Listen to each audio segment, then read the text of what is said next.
Je suis en compagnie de Sarah Lefrançois, enseignante à l'école Tortue des Bois. Bonjour Madame Lefrançois. Bonjour, Monsieur Faneuf. Donc vous avez créé le projet de la tortue nourricière au courant de l'année. Comment est né le projet? Dans le fond, j'ai eu l'idée d'une forêt nourricière en regardant l'émission C'est plus qu'un jardin avec Edith Cochrane. Je savais pas c'était quoi une forêt nourricière. Puis, à un moment donné, j'étais dans la salle des profs, puis je regardais notre cours d'école, puis je trouvais qu'il y avait une grande partie qui servait à rien, qui était juste du sable. Puis j'ai dit ça comme ça, hey, pourquoi on ferait pas une forêt nourricière dans cet endroit-là? Puis là, tous les profs qui étaient là, on dînait, ils ont tous dit oui. Puis ma directrice a dit oui aussi. Ça fait 2 ans, un peu plus que 2 ans, c'était en juin 2024. Après ça, il y a eu une grande partie de collecte de fonds, puis de faire des plans.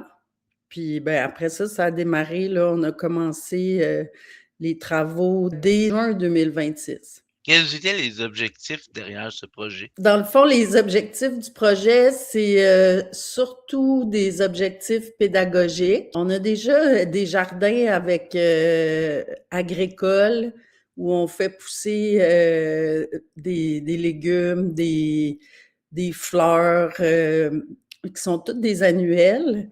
Puis je me disais que ce serait un bon complément d'avoir une forêt qui nourrit avec des petits fruits, mais avec des plants vivaces. C'est d'autres sortes de plants.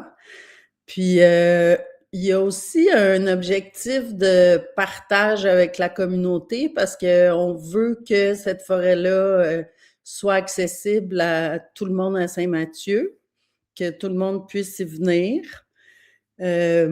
Puis qu'on puisse partager ensemble. Par exemple, on s'est dit dès le début, ce serait le fun si on invitait des personnes âgées à venir nous montrer à faire de la confiture ou nous montrer des recettes ou des trucs de jardinage. Puis, ben en plus, je trouve que ça agrémente quand même beaucoup la cour d'école, même si elle était déjà vraiment belle, vraiment bien équipée. C'est un lieu où les enfants vont. Il est pas du tout clôturé, le lieu. Fait que c'est un lieu où les enfants peuvent aller à toutes les récrés, à chaque fois qu'il y a du temps dehors. Soit ils vont s'occuper des jardins, soit ils vont juste s'asseoir là, puis jaser, puis ils sont quand même bien dans ce lieu-là. Concrètement, comment les élèves de l'école ont-ils participé au projet? On a essayé d'impliquer les élèves le plus possible pour que la forêt, ça soit vraiment leur forêt. Premièrement, il y a eu un comité de formés avec des volontaires, des enfants de 3e à 6e année. On se rencontrait, on continue à se rencontrer quand il y a de l'école à chaque semaine. Ils ont été participants dans le plan qu'on a fait, le choix des végétaux. Pour le nom de la forêt nourricière qui s'appelle la tortue nourricière, on a fait un concours dans toute l'école, puis il y a eu un vote. Fait que c'est les enfants qui ont choisi le nom. Puis surtout, quand on était prêt à planter, puis on a reçu les végétaux, ben c'est les enfants qui ont planté eux-mêmes tous les végétaux, qui ont fait des trous dans la terre, qui ont mis du compost, puis qui ont planté et arrosé les végétaux. Puis c'est eux qui continuent à s'en occuper aussi. Là, on y va souvent avec eux, soit enlever des mauvaises herbes ou faire un peu d'entretien ou juste aller cueillir. Fait que c'est vraiment leur forêt à eux. Quels sont les choix de végétaux que vous avez sélectionnés? Dans le fond, pour choisir les végétaux, il y a une maman horticultrice qui nous a beaucoup aidés. Puis on est allé lire aussi sur la forêt nourricière. Fait qu'on avait 2 conditions. La première, c'est que tout ce qu'on plantait devait se manger. Et la deuxième condition, c'était que tout ce qu'on plantait devait être vivace pour pouvoir revenir année après année. Puis avec la maman qui s'appelle Jenna Hould qui nous a aidés, puis les enfants, on a décidé de faire 3 sections dans la forêt nourricière. Fait qu'on a une section des plantes médicinales, puis ça, c'est la section des petits de maternelle. C'est eux qui s'en occupent plus. On a une section des légumes vivaces après. Alors, des asperges, des fines herbes, des hostas, tout ce qui est topinambour, tout ce qui est plus légumes, puis qui revient année après année. On a aussi une section autochtone. Dans cette section-là, on a fait un wigwam en saule. Donc, c'est une cabane vivante faite en branches de saule qui pousse, qui a du feuillage qui est en train de garnir la cabane. Puis dans la forêt autochtone, il y a aussi du houblon. On a mis des tournesols, ça on a triché un peu, même si c'est pas une plante vivace. On a mis du pimbina. Ça, c'est la forêt plus des deuxième, troisième années. C'est eux qui sont responsables.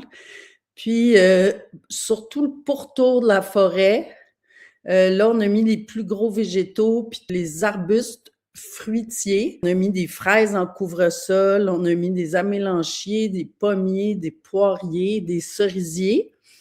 Et on a aussi implanté des champignons dans le sol qu'on appelle des strophères rouge vin. Quel est le sentiment des gens qui s'impliquent dans le projet? Comment le perçoivent-ils? Les enfants, ils sont vraiment, vraiment fiers de voir que déjà, ils ont des fruits de leur travail qui sont arrivés, puis des vrais fruits. Fait que les premiers fruits que les enfants ont cueillis, les premières camerises, ils étaient tellement fiers. Le premier élève qui m'a ramené 10 camerises de la forêt nourricière, mais qui en a gardé 8 pour lui, puis qui en a donné 2 à 2 de ses meilleurs amis. Il était vraiment content de ça. Le fait qu'ils aient toutes participé aux étapes là, de A à Z, ça fait qu'ils ont un grand sentiment d'appartenance.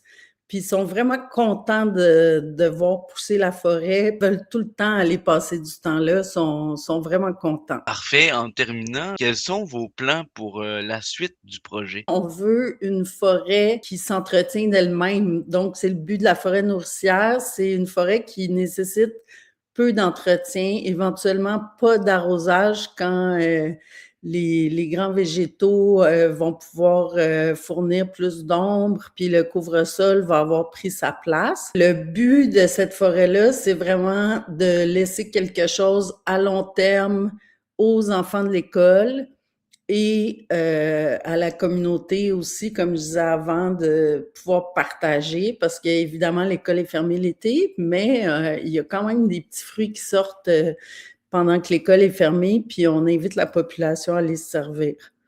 On a aussi des projets de cuisine, de partage, donc quand les récoltes vont être plus grandes, parce que là, quand même, nos plants, c'est des bébés plants, ben apprendre à conserver, à faire sécher ou à faire des confitures ou à apprendre à garder les fruits puis pouvoir les cuisiner pour les manger plus tard. Parfait, Madame Lefrançois. Merci beaucoup pour votre temps. Mais merci beaucoup à vous de m'avoir laissé parler de ce projet-là qui me tient beaucoup à cœur.